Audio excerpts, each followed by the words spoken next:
Hello, everybody, and welcome to the Week 10 edition of the Cover 4 podcast. Yeah, final week of high school here in Oklahoma as Randy Gibson and I get ready to talk not only high school football, college football, but even bouncing the basketball already. Uh, Northeastern State University, the Redmen and the Lady Reds went through their final exhibition games on Monday. The girls played against ORU at the Mabee Center, got beat 99-74 against the Golden Eagles, and they'll be ready to get things started Friday afternoon. They make the short drive up to Claremore to play at the Expo Center. It's the MIAA Great American Challenge, and first game of the season, they'll take on the Lady Bulldogs of Southwestern beginning at 4 o'clock up in Claremore, and then Saturday at 2, they'll take on Oklahoma Baptist to kick off the 24-25 basketball season. The guys, they played in Tulsa last night at the University of Tulsa at the Reynolds Center. Took on the Golden Hurricane. They got beat 82-68. Played well against Eric Cockle's ball club. That was TU's opener, but NSU played that as an exhibition game, and they will start the season on Friday evening at 5:30. They'll be at Hamilton Fieldhouse in Edmond, and they will take on the Northwestern Rangers. And then they'll play University of Mary in the other game. That'll be on Saturday afternoon at 2 o'clock or 3. Check that. It'll be 3:30 there in Edmond. The home opener will be the 14th, be a doubleheader as they take on Haskell. That's the annual Nike N7 game. So, chance for everybody to see the Redmen and the Lady Reds come next Thursday night up at the event center. So, busy time, football winding down, and basketball season just starting. It's hard to believe that football's winding down and basketball season's getting going. Got a little bit of that overlap, but man, it's been a fast football season. It has been a fast football season. And speaking of the Redmen, they go on the road. They head to Clinton, Mississippi. They're going to take on the Choctaws of Mississippi College on Saturday at 12 noon. You can listen to the game on the NSU Athletic app and see how they do down in Mississippi. And then they come back home next week. So I pull up the schedule, and they are currently 2-7 on the season, and they will finish up against the Washburn Ichabods come next Saturday. That game is a 1 o'clock kickoff up at Doc Wadley. So after that game, we'll find out who the teams will be that will go into the NCAA Division II playoffs. The top seeds in all 4 super regions will get a bye in the first round, and then they will start the playoff games then. And the championship game, they play it at McKinney, Texas, at McKinney ISD Stadium. They'll show that on ESPN. The nice thing of it is they play down there. They don't have to adjust anything because, as you know as well as I do, Randy, Hmm. in the state of Texas, they play NCAA rules in high Yeah, school. they So, do. And talking about the playing it at McKinney Stadium, I've been by that stadium. It's a nice one. It's better than a woo, lot of college stadiums I've seen, even better than some Division I stadiums that I've yeah, seen. they'll seat 12,000. Hmm. Uh, when they built that thing, mud, meaning concrete, Hmm. was very expensive. Now you have to realize they built not only a special events center, uh, the stadium, the roads to get to that stadium. It was just south of $70 million was the Yeah, price tag on that thing.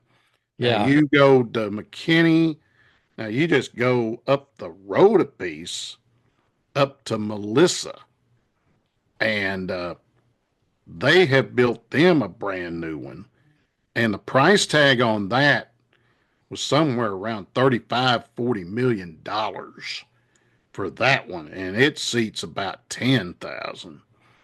And the Melissa Cardinals have a beautiful stadium. And high school football down there, as I've said, it's not a sport down there, it's a religion. that's And right. and the other thing is, uh, all the games are neutral site. They don't play at home.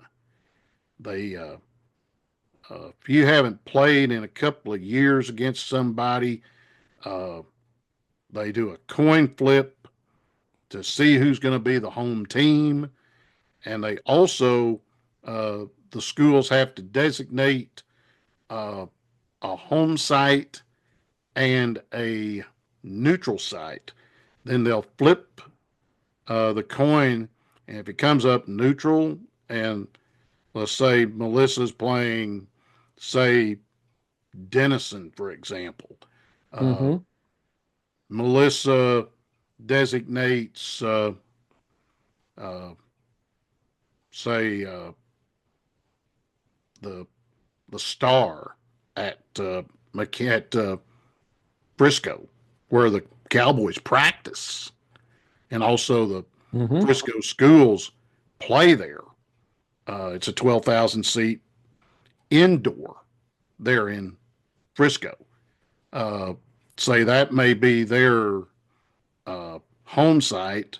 Then they go up to Denton and designate the University of North Texas Stadium as the neutral site. Say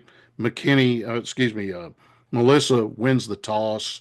They flip and says it's going to be the home site, so they would play at Frisco. If it was the neutral site, then they play in Denton for the Hmm. playoffs. It's real interesting how they do it down there. Uh, Also, for the officials, they get paid by the gate, so they get a certain percentage of the gate. So guys can make several $100s calling a football game down there. Yeah. And in fact, you get to the state finals at Jerry's place, uh, crew gets a comma check. So you would Um, like to be a football official in the state of Texas. oh yeah, they do quite well. Yes, that they do. And Yes. speaking about high school football, it's week 10, as I've said. Tahlequah Tigers are home. Final game of the season, as far as the regular season is concerned. A win puts them fourth in the district, and they take on the Hale Rangers, who's improved. And they were 3-5 going into the week. I think they got beat last week. So it's going to boil down to Hale and Tahlequah playing for the final spot. You win, well, you get the booby prize. You Hmm. get the nice nice little trek up to the north side of Tulsa to S.C. Williams Stadium, and you get to see Booker T and hear Night Train Lane on the PA. So that's what's in front of the Tigers.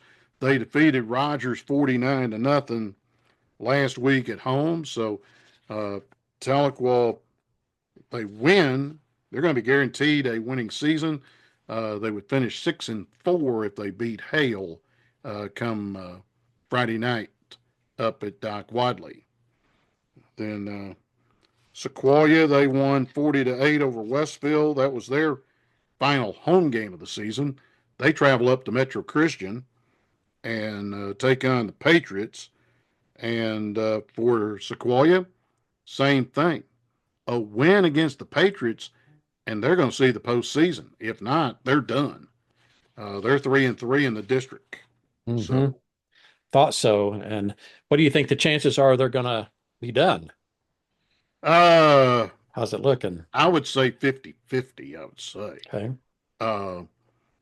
Metro is always been a decent ball club. I haven't kept up with really all the districts, mainly because you can't hardly find the standings.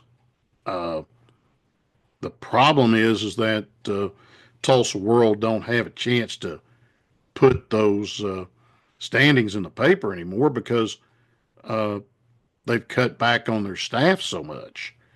Barry Lewis, who I know and I've known for years, who had covered high school football along with Mike Brown. Brownie has retired.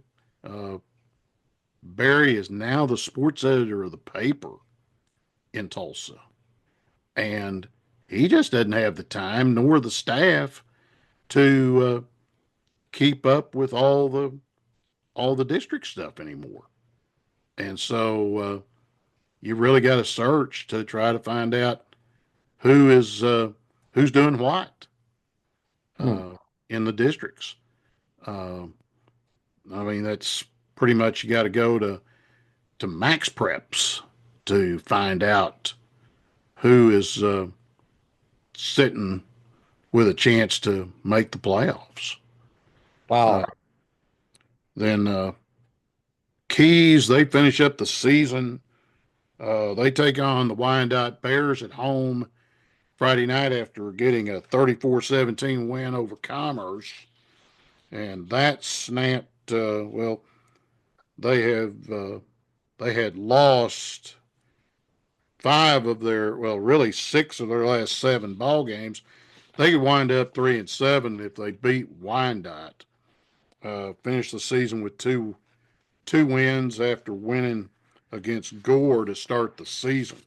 So they will finish either 2-8 or 3-7 on the season and get ready for basketball. Same way with Hulbert. They lost 56-0 to Rejoice Christian. They take on Shoto at home Friday night, and either 1-9 or 2-8 for them, and they take on a Shoto Wildcat Ball Club that's 0-9 on the season. So somebody's going to get a win Friday night at Ryder Field there in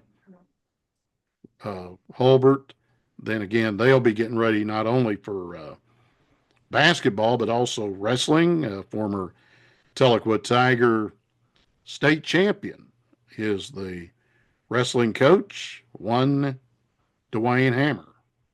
So we'll see if Hammerhead can get some qualifiers from the Ryder wrestling team. So they'll get started here probably about, I would say, right after Thanksgiving. And basketball started last week for the non-football schools, and then right after Thanksgiving, basketball season starts for everybody else. So, well, let's talk about college football. The Sooners Hmm. got a win over the Maine Bears, and they had to bump that time up. Thank goodness Yeah, because the it was storms. supposed to be a 1:30 start because of the storms. Uh, they made some adjustments, and I think I don't know if they put it on SEC Network or SEC Network Plus, but the game started at 11 o'clock because of the impending storms. They And the did. They Sooners, they moved it to SEC Network Plus, and thank goodness they did because we didn't have any problems with the rain or anything. But after the game, I guess there was a lot of problems. Mhm. Yeah, I saw the crew that was working the game. I have worked with them before. Brian Custer and Rod Gilmore would have been in the booth. Uh, the BYU game last year, I was going to do official stats, and Brian's talent stat guy didn't show up, so they yanked me from down in the writers area, and I set up with him uh, up in the broadcast booth for the BYU Hmm. Arkansas game last year. I Hmm. think talking with Alex from who's my contact in Bristol, uh, Hmm. they've taken care of the problem, Hmm. and he's got a new guy doing talent stats. Uh, there may be a possibility they may work the Arkansas uh, Louisiana Tech game, which will be the final home game for the Razorbacks in a couple of weeks. If they do, then uh, I'm going to go upstairs if I get the game, get with them. And uh, I've talked with Lauren Sisler, who's their sideline reporter, and we've talked about her and her little boy, Mason. And he's now uh, about he's right at 16 months old now. He uh, he was born. He's a firecracker baby, Oh, born on really? 4th of July. Fourth of July. Uh-huh. So if you see, look at Lauren on Instagram. Before the ball game, she does this. She calls it the sideline shimmy. It's mainly to get the nerves out before Oh, the okay. ball game, and she's known for that. And eventually, when he goes to a game, he'll probably be doing that with his mom at some ball game in the near future. Might be another year because he's still, just a little tight right now. But Hmm. she does a good job on the sideline. Brian does a great job calling the ball games along with Rod Gilmore, who played in the NFL. So the Sooners, they hit the road and they get to go back to an old Big Eight home Oh, Big for Eight Road foe. Field in Columbia, Missouri, and take on the Mizzou Tigers. Place where they had troubles, even in years in the 70s and 80s when they were really good. They Mm-hmm. struggled up there. That's a tough place to play. It hadn't changed. It's going to still be a tough place. And here's the bad thing, Jim. They got a win last week, which was badly needed, but that Right. still leaves them one game away from being bowl eligible. Well, And they've got Missouri, Alabama, and LSU. And if they're going to have a chance at that one win, it's probably going to be this weekend. So this is an yeah, important one. I think they. I got a feeling they're going to win this one because uh, Missouri. Mizzou as about as well as I do. Yeah, Mizzou, the years that everybody thinks Mizzou's going to be great, well, they fall flat on their face, and right now they are a fraud. they are falling. Yeah, they sure Yep. are. They had Take some a big look. They got shut aspirations. out last week. Yeah, they had some big aspirations start of the season, and Yep. everything's kind of started crumbling on them a little bit. And I hope that The Sooners will be motivated enough to really push that one through to get to a bowl game. And again, kind of like I mentioned last week, it's not really the bowl so much for me It's as the a Sooner practice. fan, it's those extra practices around the Yes. bowl. That's Yes. what's going to be so desperately needed. With the offensive coordinator change, it was hard to say they looked better last week, but they were playing Maine. Yeah. Are who knows? Right. Um, it What looks was it? like they executed better, but again, it was Maine. It was really hard to tell. They kind of needed. That's one thing I like about being in the SEC is it kind of there is that late non-conference game that they do that Hmm. all the SEC teams do, and that's good. Yes. It kind of gets you out of the grind of conference play for a week and lets you take a breather. Yeah. And And they that for definitely needed it. Maine was, as I have said, is a gate game for them. Yeah, I don't know what they got for it. That's a You'd have to have a Freedom of Information Act request to find out how much they did get. hmm But I would say with them being an FCS and with as far as they came, my guess would be 750 to a million would be my guess that I'd be they about my got. guess too. Yeah. Uh, but it would be well deserved for those guys up there because uh, that's a long way, and they play in a different league than what anybody around here in FCS plays. I mean, Right. the FCS conferences would be the Southland Conference and the SWAC, which the hmm SWAC is uh, the HBCUs, the Yeah. historically black colleges and universities. So you're talking about Grambling, you're talking about Southern, hmm you're talking about UA Pine Bluff, Right. UAPB, Right. uh, Texas Southern. Um, you can just rattle off probably a few others. So that's and that's a tough league. It is. Jackson Yeah. State, It's another one. Yeah. yeah. So excuse me. Thank goodness for the cough button. Uh, the the Southland Conference, a team we used to play back in the '80s, early '90s. Now hmm a one double A is Central Arkansas. They're in FCS. Uh, they play Division One, everything except football, and they're FC, what they call FCS.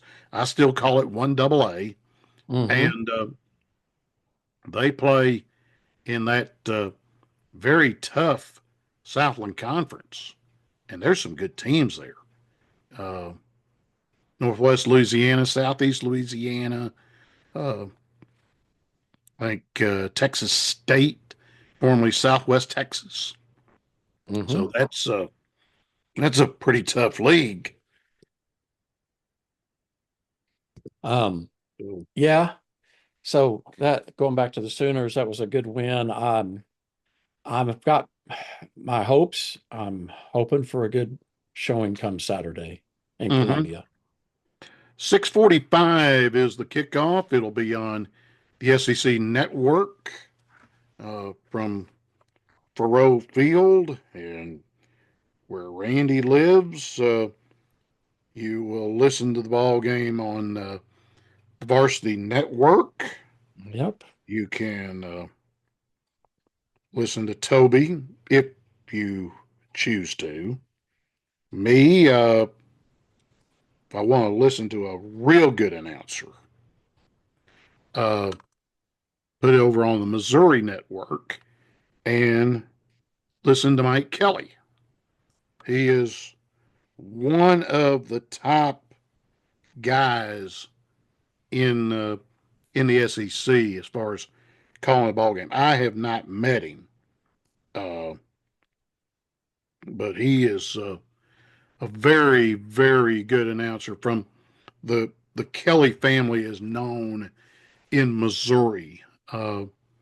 Let's go all the way back to the late 60s.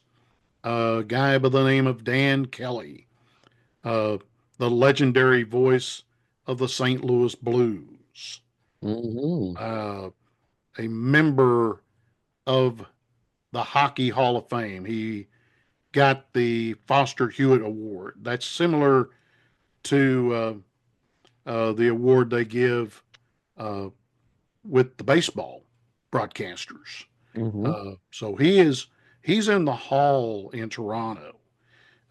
His son John Kelly is the TV voice for the St. Louis Blues, and he'll be making his first trip out to Salt Lake here shortly with Go the with the with the Blues, and you will absolutely. get to see uh, you get to see a game on TV out there for you. You get to see that beautiful uh, blue sweater with the blue note on it That's right. in white.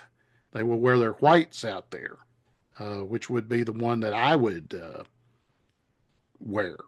Uh, I love the blue home uniform and the also that Saturday night classic, and but that white one is just I just love the look of that all the way back to when they started back in the late '60s.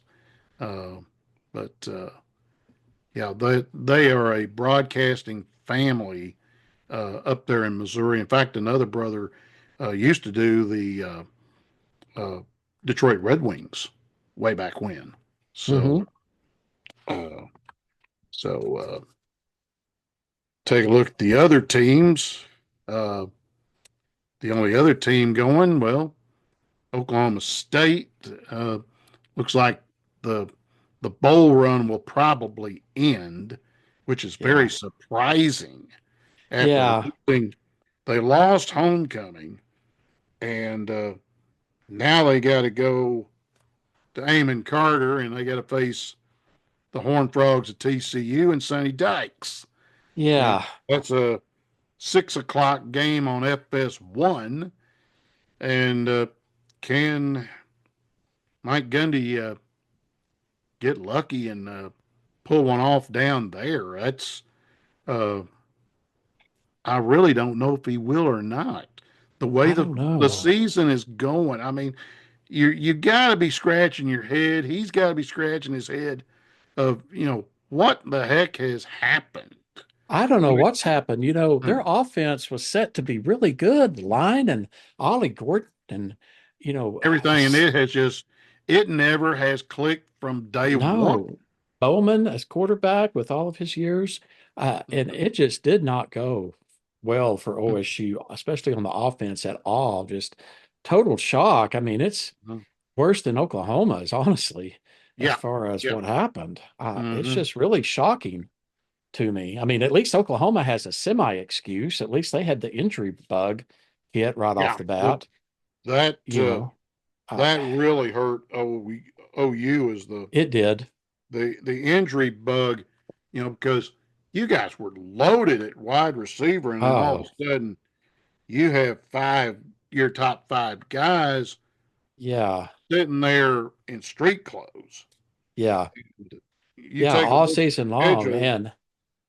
and three of the offensive linemen in street Yeah, clothes as well, yeah, and a couple of running backs. I mean, at least they got Barnes back for Oklahoma, but with OSU going back to them having, like we said, Gordon and Bowman, and my yeah, goodness, I just really shocking. yeah. Very shocking. Uh, they will play. They got the week off next week, and then they finish at home against Texas Tech. No bargain. And then they play the Friday after Thanksgiving at Folsom Field against Coach Prime and Colorado. Not an Oh easy boy. last two. And the No. way Colorado's playing, oh boy. Yeah, I heard a And couple of they're bowl people. eligible. Yes, they are. And I heard a couple of people talking about the possibility of Colorado getting into the Big 12 championship. So we'll see what happens Yeah. Mm-hmm.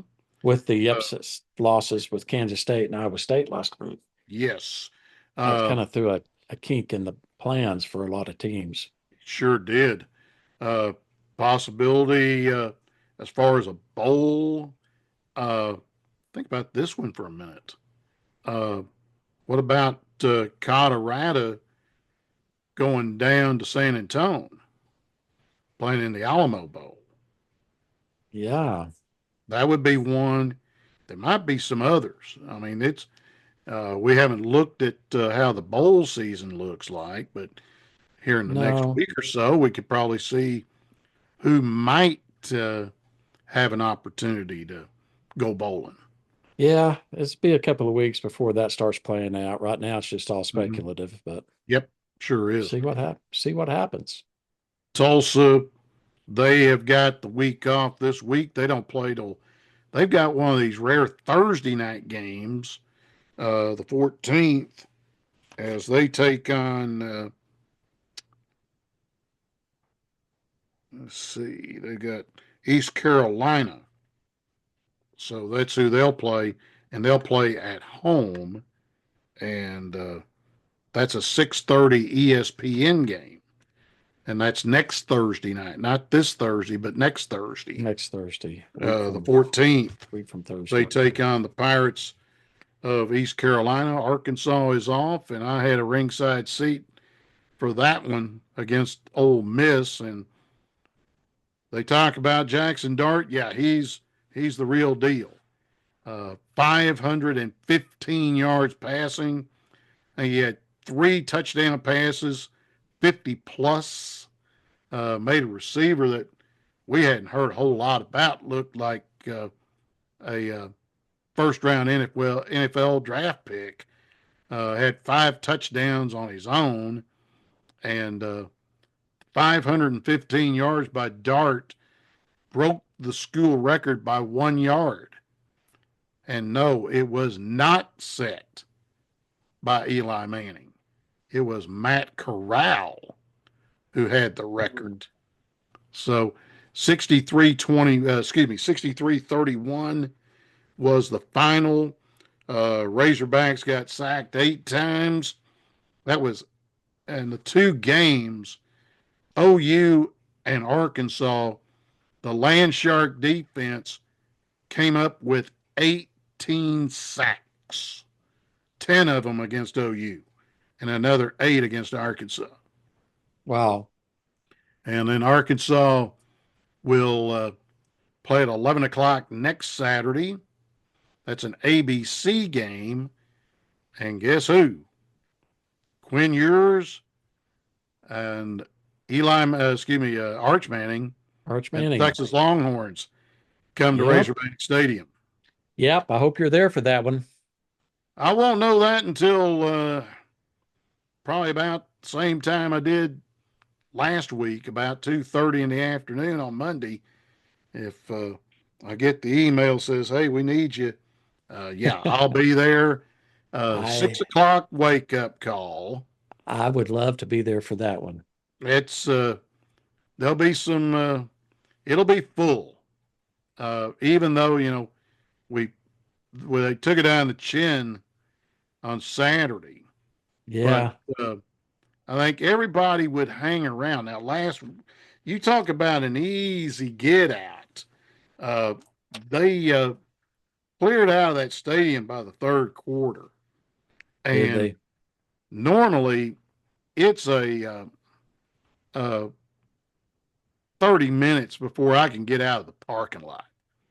I got out of the parking lot in less than 3. Oh, wow. And then I hit the traffic after I turned on to Old 62. Well, really, I hit the traffic uh, when I got down to Old 71, the 71 business now. And they somehow or another, they had a traffic light that was flashing red for some reason. Hmm. So it was a 4-way stop. But once we got past it, it wasn't too bad.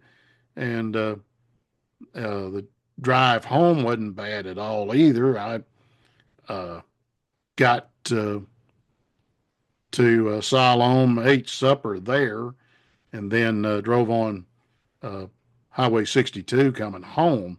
And normally I don't do that. It's normally the night route, which is go down the Cherokee Turnpike to Locust Grove and take 82 because it's a whole lot straighter than going from Tahlequah to Westville, as you know. It's Hmm. curvy, and I have to watch for critters, meaning deer. So, and I've got to watch for them either way, but at least on 82, it's a whole lot straighter. Yeah. So, well, Well, let's talk about the Holy War this week. I've been waiting on that one.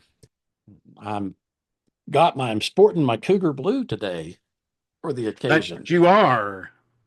I Bicycles will be jumping come Saturday. You better believe it will. Utes definitely need a win, and this is one that they want bad. Oh, For yeah, the Cougs, always. for the Cougars, this one they want this one pretty bad themselves because if they get by this one, they could be looking at possibly finishing out the season undefeated and headed to the Big 12 championship game at Jerry's World. Yep. And also, there's talk, that hey, if they keep undefeated, home game at Lavelle Edwards, Hmm. you might be walking down the hill. You can better believe I will. Uh, let's see now, snow boots, ski My bibs. Yeah. ski coat, my Yeah. my heated gloves, the whole works will be headed Mm, down the hill with me mm, mm. if that happens, for Oh, sure. yeah. Oh, yeah. And probably a BYU bogging cap, too. Absolutely. You better believe it. Uh, Along with my Sooner alumni scarf, I might add. But you would yeah, have to throw gonna your be throw fun. red in there. We it's they got to get by. The Cougs have got to get by this week. Now Kansas State and Iowa State both losing last week. That helped Mm-hmm. because Cougs are sitting undefeated total as well as in conference, of course. Right. And that's they've got a little tiny cushion, but they still got to go to Arizona State to play the Sun Devils for the last game of the season, and that one can be tricky as well. It could. It could. I've seen that stadium out there whenever I Yeah. broadcast at Sequoia. Uh, when the girls played out there in the Nike tournament way back when. That's we're talking Angel Goodrich. We're talking Hmm. Lauren Hammer Hmm. uh, and that bunch. So You know, too, with OU and Texas leaving the SEC, mhm. whether my friends and colleagues who went to other schools that are still in the Big 12 like it or not, fact of the matter is the Holy War is probably the top conference rivalry game now in the Yes, conference. in the conference. Agreed. And they Agreed. may not want to admit it. Other schools that have been there from the get go may not want to admit it, but it is true. And if you're in the Big 12, this is a game you really should want to watch. Mm-hmm. Yeah, that one is going to be very interesting to say the least. Yeah, Uh, trying to get to the standings if I we're can. gonna we're actually gonna be in California this weekend, but you can bet that I'll be sitting in my hotel watching that one. Yeah, BYU currently 5-0 in the league. Iowa State, Colorado at 4-1. K State at 4-2, along with Texas Tech. Arizona Yep. State's 3-2, along with Cincinnati and West Virginia. Baylor's now 3-3, 5-4 in overall, along with TCU and Houston. And who would have thought that Oklahoma State would be dragging the bottom? No, would have never thought that, and would have thought Houston would be as down as they are either, honestly. That's true. Everybody picked BYU to kind of be Mid pack. mid mid pack to a little bit under middle, and here they are sitting at top of the conference. It's seemed kind of strange because at the start of the year, at least around here, everybody thought BYU would be kind of mid pack, and it would be Utah sitting on top of the conference, possibly with Oklahoma State, Yeah. And and and now it's not to not. be. No. You looking at Colorado. Uh, Colorado's got to go to Lubbock this week, take on the Red Raiders. Then they come back home. Utah's got to get off the Holy War and go to Boulder Mm. next week. Then Coach Prime goes to Arrowhead to take on KU and then finishes at home, as we've talked about, on Thanksgiving Friday against the Oklahoma State Cowboys. So that's where they're at. Uh, BYU, looking at their slate after the Holy War, they have Kansas at home, go to Arizona State, and then Houston comes to town to finish up. Yeah. Don't know if you saw the kickoff time. I feel for the Jayhawks and their fans. They come into Provo, night game, kickoff Oh, 8:15 Mountain, yikes. 9:15 Central.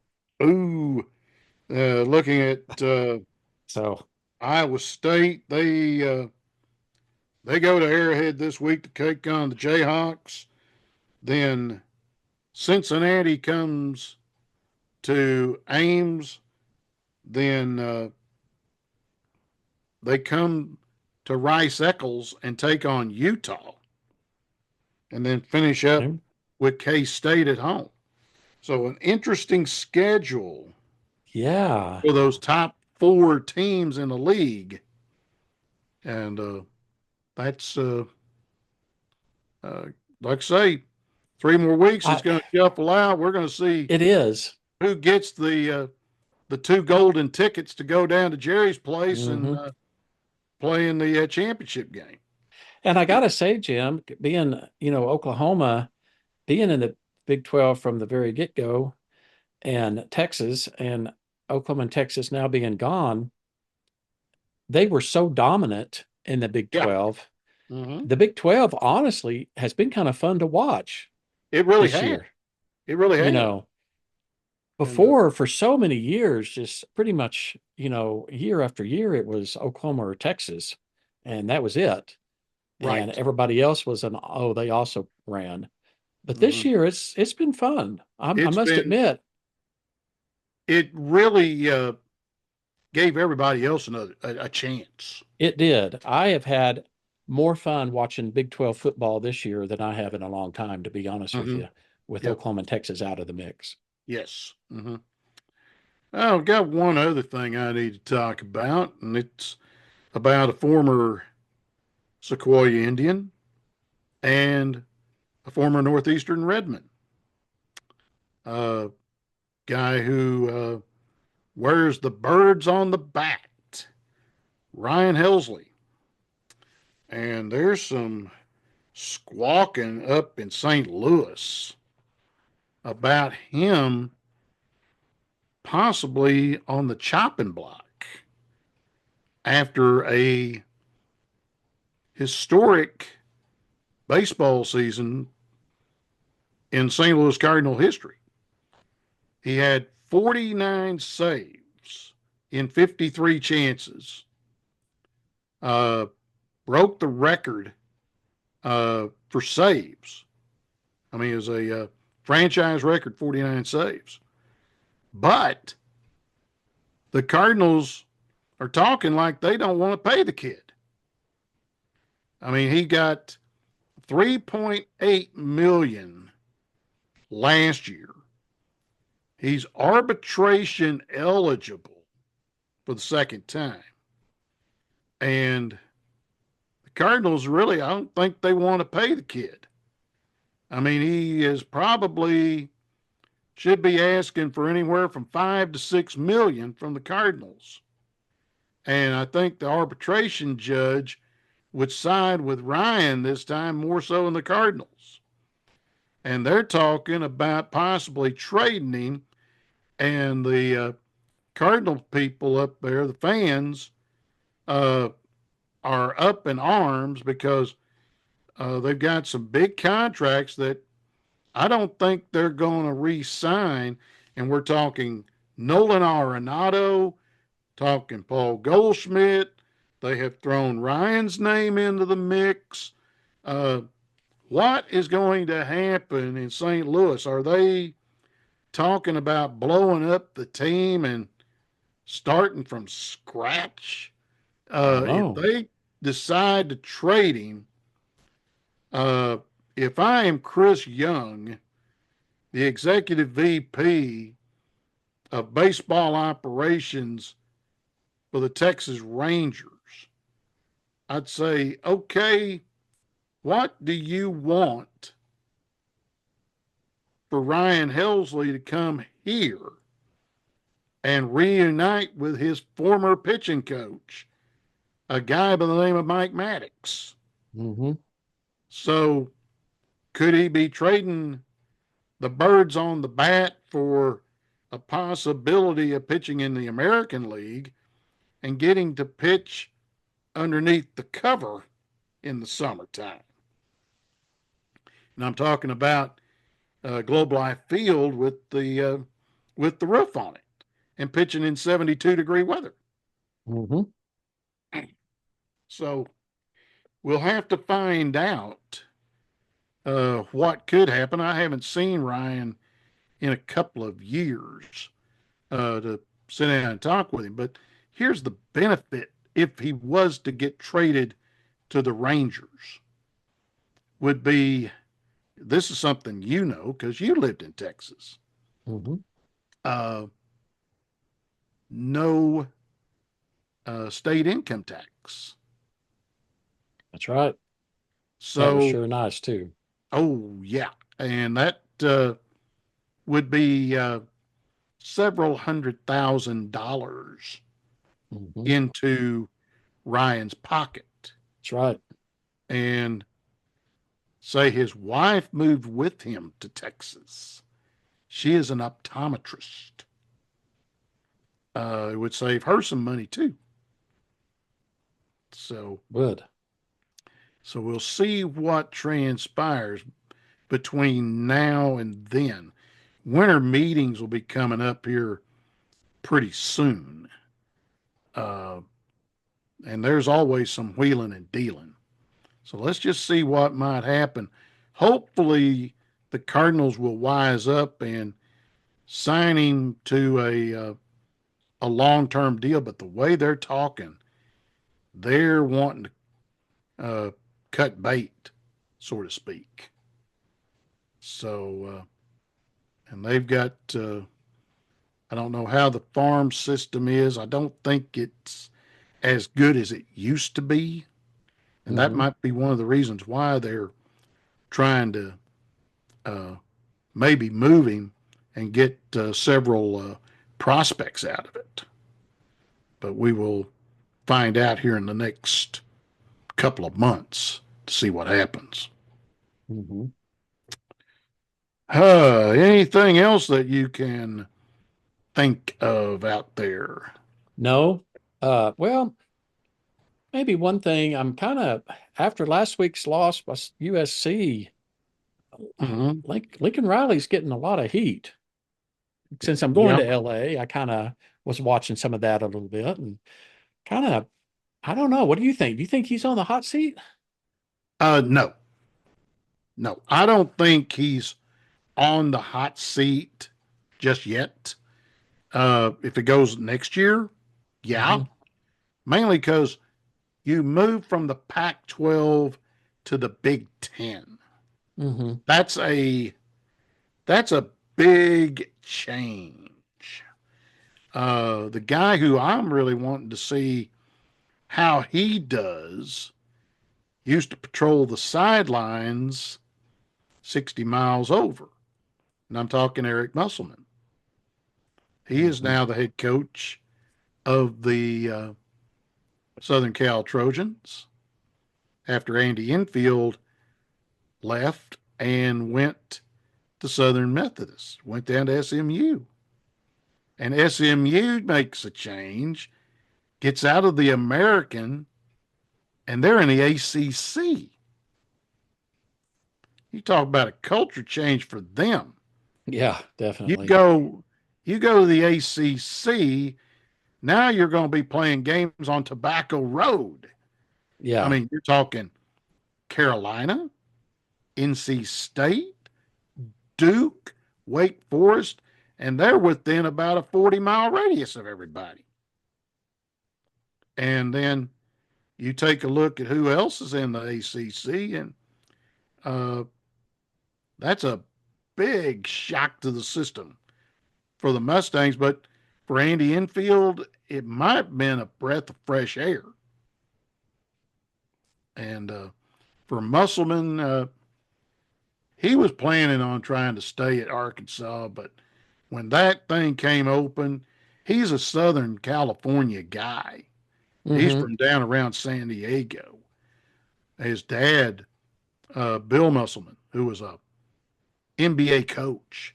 So Eric knew about that area, and Hmm. so he jumped at the chance, and they made him an offer he couldn't refuse. That's the reason why he left Fayetteville. But they're going to be Arkansas is going to be pretty good. After watching the game against Kansas, they lost to TCU by one, but they're getting ready to open up the season. I've got them 22nd against Little Rock. The girls, I've got them the night before. I've got them playing ORU. And just to be real honest with you, the girls are not going to be that good. Uh, they lost everybody to the portal as far as their main players. I mean, they didn't have a starter stay. So Hmm.